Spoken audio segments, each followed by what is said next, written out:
Oi pessoal do YouTube, mais um vídeo pro canal das de História. Antes da gente começar o episódio 3 sobre os evangelhos, pessoal, e os evangelistas, eu quero dar uma explicação a vocês breve do motivo que eu demorei tanto tempo para postar esse terceiro episódio. Pessoal, eu peguei Covid e a Covid deixou como principal característica no meu caso uma tosse insuportável que eu não estava conseguindo falar uma sequência de palavras sem tossir. Então eu esperei eu me recuperar bem para que eu pudesse gravar um vídeo de qualidade para vocês. E mesmo assim, eu ainda estou com algum resquíciozinho dessa tossezinha. Aquele pedidinho básico para vocês, pessoal. Apesar do tempo sem postar, se inscrevam no canal Dose de História, deixem o joinha, apertem o sininho das notificações, que agora eu vou precisar dessa ajuda de vocês para o canal voltar ativa e o YouTube voltar a reconhecer o conteúdo como relevante, ok? Pessoal, esse terceiro episódio sobre os evangelhos, eu vou falar para vocês um pouco sobre o evangelho de Mateus como como segundo representante do quarteto que a gente vai conversar um pouco. Só para retomar um pouco o conteúdo, pessoal, no primeiro vídeo a gente conversou a definição do que seria evangelho e o que esses textos têm como relevância, têm como característica para ser considerada a base do cristianismo como um movimento religioso. No segundo, pessoal, a gente apresentou rapidamente o Evangelho de Marcos como o texto mais antigo dos quatro e que, de certa forma, serviu de base para os outros três.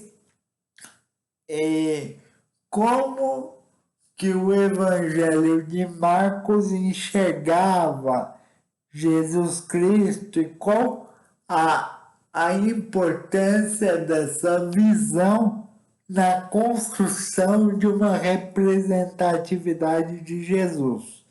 Agora, no terceiro episódio, pessoal, a gente vai falar um pouco sobre o Evangelho de Mateus e como que ele se organiza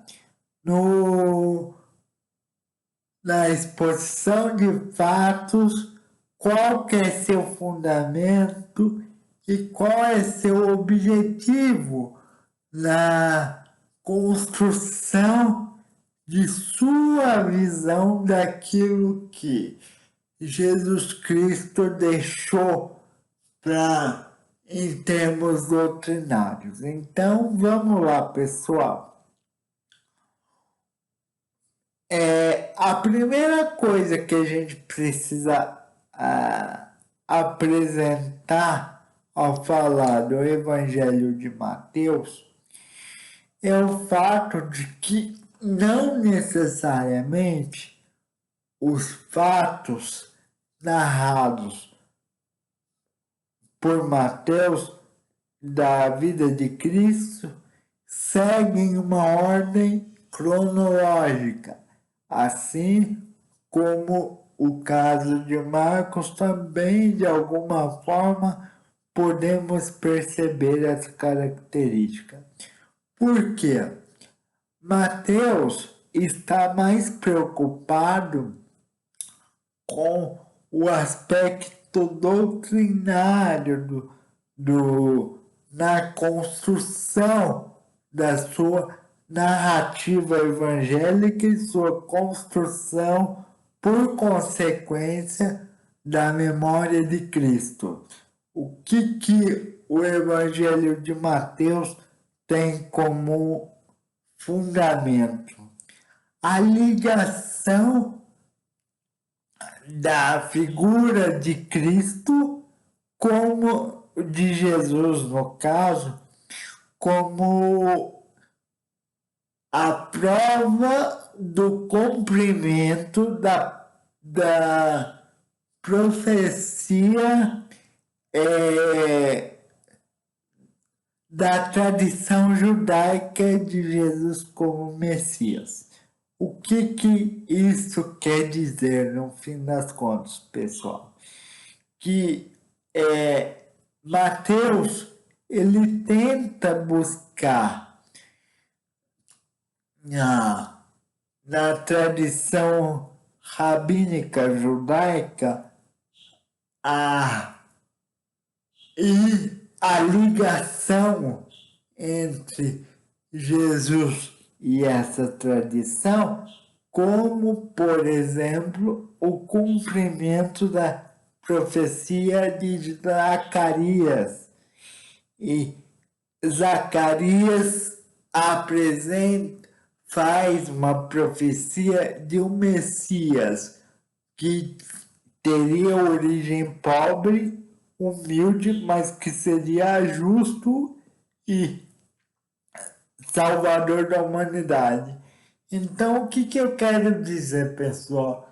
Que o Evangelho de Mateus sempre busca uma conexão entre aquilo que ele está dizendo e alguma demonstração do conteúdo que ele está dizendo no Antigo Testamento.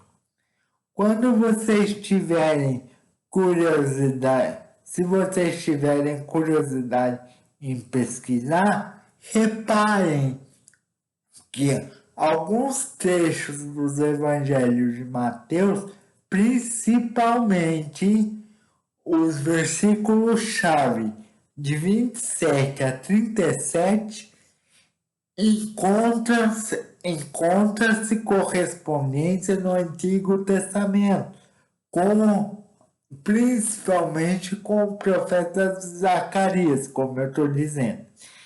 E isso tudo, pessoal, tem o que como consequência? A justificação da figura do Messias para os judeus, que é para quem, de certa maneira, Mateus desenvolve a construção de toda a sua narrativa, já que Mateus ele tinha como origem cultural o judaísmo. Ele era considerado um judeu cristão, digamos assim. Então, pessoal, de certa maneira, o Evangelho de Mateus foi construído no intuito de elaborar uma resposta às críticas à comunidade judaica do primeiro século. Essa construção permitiu a elaboração da figura de Jesus a partir do movimento dele como confirmação de profecia e uma ligação dele com a tradição judaica que já existia, embora em certos momentos, em algumas circunstâncias, a figura de Jesus pudesse representar uma reinterpretação da lei, mas não seu descumprimento, seu abandono, digamos assim.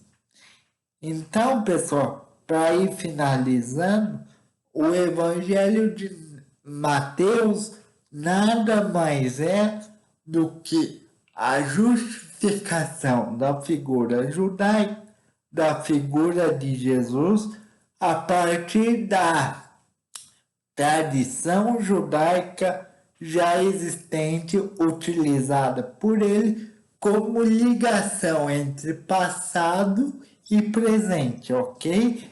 No próximo vídeo, pessoal, a gente vai discutir a figura de Lucas e a construção do Evangelho de Lucas a partir de uma linha cronológica que está preocupada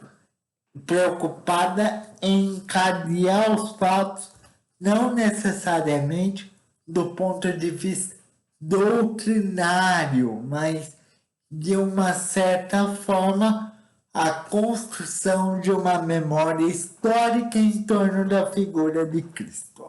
Ok, pessoal? Grande abraço, fiquem com Deus e desculpem o hiato entre os vídeos, tá bom? Mas agora recuperamos a nossa saúde e recuperaremos o tempo perdido. Cuidem-se. Até o próximo vídeo, pessoal. Fiquem bem. Tchau, tchau.